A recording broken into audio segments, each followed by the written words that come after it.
মুরতি ধরলেন। প্রীতির মুরতি কেমন করে হয়?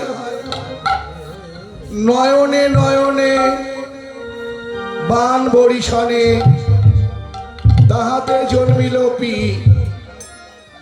অধরে অধরে অমৃত চুম্বনে তাহাতে জন্মিল রি, হিয়াই হিয়াই আলিঙ্গনে তাহাতে জন্মিল তি, দ্বিজ চণ্ডীদাসে ভনে তিন কথায় হয় প্রীতি। আমরা প্রীতির মুরতি পেলাম। এই প্রীতির মুরতিটা ধরলেন কেন? জীবের কুরতি না আসিলে সাধন ভক্তি হতে রতির উদয়, রতি গাঢ় হয়ে হয় প্রেম, প্রেম বৃদ্ধি হয়ে হয় মান, প্রণয়, ভাব, মহাভাব। তারপরে ছুটে আসি শান্ত, দাস্য, সখ্য, বাৎসল্য, মধুর রসে পরিণত হয়ে যায়। তাহলে রতি মানে ভালোবাসা। জীবের বাসাটা ভালো নয়, সেই জন্য ভগবান এবার মূরতি ধরে এসেছেন। আবার বললেন স্বরূপও ধরেছে, শুধু মূরতি ধরেনি, স্বরূপ ধরলেন।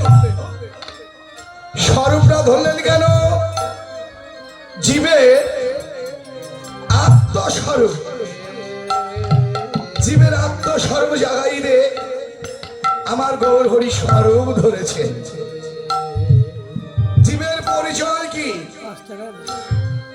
জীবের পরিচয় একটাই, জীব নিত্য কৃষ্ণ দাস। এটা ভুলে যায়। আমার গৌর হরি স্বরূপ ধরলেন, জীবের আত্মস্বরূপ জাগাইতে। শ্রীমৎ ভাগবতে প্রমাণ করলেন, চিত দর্পণ মার্জনং ভব মহাদাবাগ্নে নির্বাপনম, শ্রেয় কৈবর বুদ্ধি বিদ্যাবোধ জীবন, আনন্দ ভূ বর্ধন পতিপদ স্নেহ পদ, শ্রীকৃষ্ণ সংকীর্তন। চমৎকার শ্লোকটি বললেন, চিত দর্পণ মার্জন। এই চিত্ত দর্পণ, আমরা একটি দর্পণ মানে আয়না, আয়না ব্যবহার করি। ওই আয়নাতে কি দেখা যায়? আমার এই দেহে যে বহিরের যে অংশটা, বহির্ভাগ, এই অংশটাকে আমরা আয়নাতে দেখতে পাই, এই মুখমণ্ডল। চিত দর্পণ মার্জন, এই দেহটা মার্জন করি, সুন্দর করে সাজাই। এই যে বহিরঙ্গটাকে আমরা সুন্দর করে সাজাই, বহিরঙ্গটা তো সাজায়, আমরা দেখতে পাই। কিন্তু আমাদের এই হৃদয় চিত্ত দ্বার তাকে কি দিয়ে দেখবো? সাজাবো কেমন করে? কেমন করে মার্জন করব? ভব মহাদাবাগ্নি নির্বাপন। ভব মহাদাবাগ্নি আগুন, দাবাগ্নি মানে আগুন। দেখবেন বনের মাঝে যখন আগাছা জন্মে যায়, ওই আগাছাগুলিকে আগুন ধরিয়ে পুড়িয়ে ফেলে। যে আগাছা জন্ম নেয়, আগাছাটাকে পুড়িয়ে পরিষ্কার করে, কিন্তু ওটা তো বন পরিষ্কার হলো। আর আমাদের যে হৃদয়ে ভব ব্যাধি,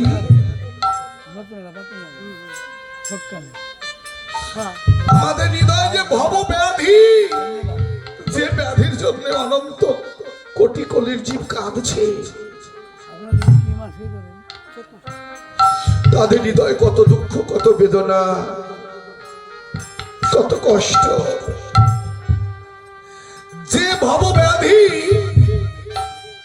নির্বাপমের জন্যে আপনারা ছুটে এসেছে। মানুষের ব্যাধি হলে ডাক্তার কবিরাজ দেখায়, কিছু ওষুধ দিলে সেটা সেরে যায়।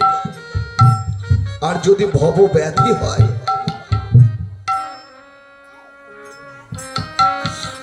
যদি মানুষের কোনো ভব ব্যাধি হয়, এই ব্যাধি সারে কিসে?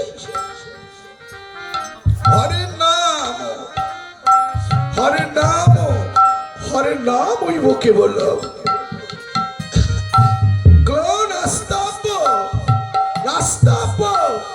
গতির অন্যথা হরিনাম সংকীর্তন। এই ভব ব্যাধি সারার একটাই উপায়, হরিনাম সংকীর্তন। জীবের আর কোনো গতি নাই, আর কোনো গতি নাই, আর কোনো গতি নাই মধুর কৃষ্ণ নাম ছাড়া। এই তো আপনারা ছুটে এসেছেন, আপনাদের অভাব কি? কিসের জন্য আপনারা এই নববৃন্দাবনে শ্রী গুরু পাঠে ছুটে এসেছেন? নিশ্চয়ই অভাব আছে। কীর্তন শুনলে কি হয়? কীর্তন না শুনলেই বা কি হয়? কীর্তন না শুনলে এই যে ভব ব্যাধি, হৃদয়ে যে স্বররিপু, রিপুর তাড়নাগুলি বেড়ে যায়। দেহের মান অভিমান, দম্ভ অহংকার বেড়ে যায়। উচ্চ আসন নিয়ে বসে থাকি, সাধুগুরু বৈষ্ণব দেখলে কখনো মাথাটা নত হয় না। আমার শ্রী গুরুদেবের শ্রী চরণে কখনো এই মস্তকটা নত হয় না। জীবের ভব ব্যাধি নির্বাপন হবে সেই দিন,